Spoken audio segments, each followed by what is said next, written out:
Norway is known as one of the richest and best managed countries in the world. Economists, politicians, and even regular people often mention it as a great example of how countries should be run. What is interesting is that both sides of political and economic debates usually agree on these points. The country has a small population, less than 5 million people. Yes, its citizens are already among the wealthiest in the world. There are many different ways economists measure wealth, and by nearly all of them, Norway ranks at the top. Norway was already doing very well before something very big happened in 2024. In early July, geologists discovered the largest deposit of phosphate ever found. Around 77 billion tons of this material were located in northern Norway, effectively doubling the world's supply of phosphate. This discovery could meet global needs for fertilizers, electronics, and renewable energy materials such as high-performance batteries and solar panels for at least the next 100 years. Experts estimate its value at around 24 trillion US dollars even after taking into account the cost of mining and transport. That means Norway, already one of the world's richest countries, could soon become the richest nation on earth, possibly surpassing small but wealthy places like Monaco or Liechtenstein. However, the question remains, will that really happen? While this discovery is certainly great news not only for Norwegians but also for the world, it also brings serious risks. Several other countries depend on selling phosphate, and their economies could be badly hurt if Norway starts producing massive amount of it. Phosphate is also considered a strategic resource by powerful global players like the US, China, and the EU.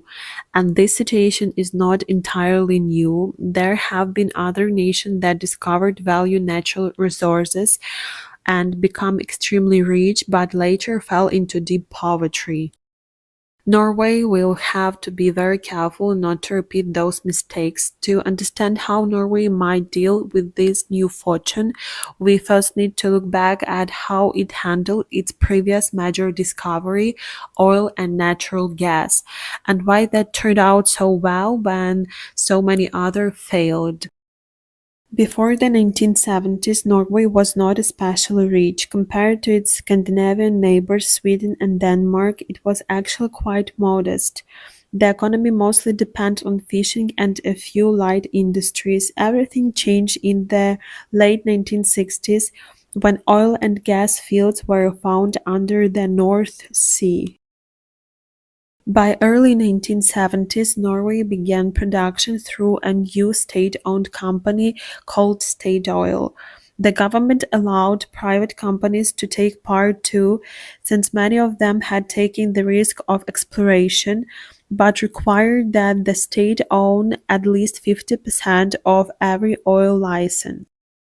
The reasoning was simple: the natural resources within Norway's borders belonged to the people, so they should benefit from them. Still, private companies needed enough profit motivation to continue exploring and innovating. This balanced model worked very well. Statoil not only extracted and sold crude oil but also invested in refineries and processed oil into usable products for European consumers. Over time, Norway became one of Europe's key energy suppliers. Today, the country's refineries are so efficient that Norway even imports raw oil from countries like Sweden and previously from Russia, refines it, and then sell it abroad. The profits that flowed into the Norwegian economy were enormous, and unlike in many other oil-rich countries, most of that money stayed in the hands of the state and its citizens. In many parts of the world, natural resource revenues go mostly to private corporations or corrupt elites, leaving the population with little to show. Norway's democratic system and transparency help it avoid this. When oil was discovered, Norway was already a stable democracy with enough education and capital to manage its own extraction. Many poorer countries with similar discoveries had to rely on foreign companies for investments and technology, losing control and profits. Still, Norway faced with the same dangers: corruption, economic dependence on oil, and short-term political spending, but it made some clever choices. The most important was the creation of a sovereign wealth fund, officially the government pension fund of Norway, a national savings account for the country's oil profits. Instead of spending the money immediately on flashy projects or giving direct handouts, the government invested it in global markets. The goal was to create a financial cushion for the future, a retirement fund for the nation itself for the day when oil would run out. By 2025, this fund has grown to over $1.6 trillion, equal to about $330,000 per citizen. If it were divided equally among Norwegians, they would instantly become the richest people on earth. But the government doesn't do that, and for good reason. Keeping the money in the fund allows the country to live off investment profits instead of constantly drowning its natural resources. It also gives Norway a stabilization tool. When oil prices are high, extra income goes into the fund. When prices drop, the government can draw from it instead of taking on debt. Taxes are another big reason for Norway's success. The country has some of the highest taxes in the world, both for individuals and businesses. When local and national taxes are combined, even average earners might give up over half their income for the state. There is also 25 value-added tax VAT on most goods, higher for items like alcohol. At first glance, it might seem unfair, but those taxes finance strong public services and social security, while also acting as a form of economic control.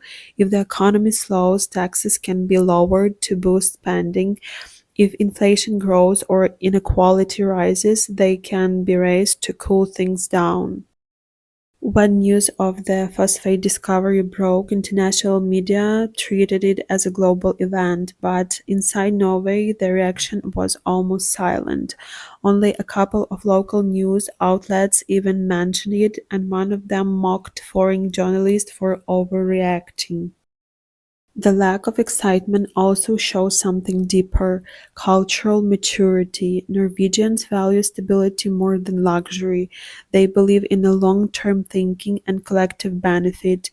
This mindset is what has allowed their country to turn temporary wealth into permanent prosperity.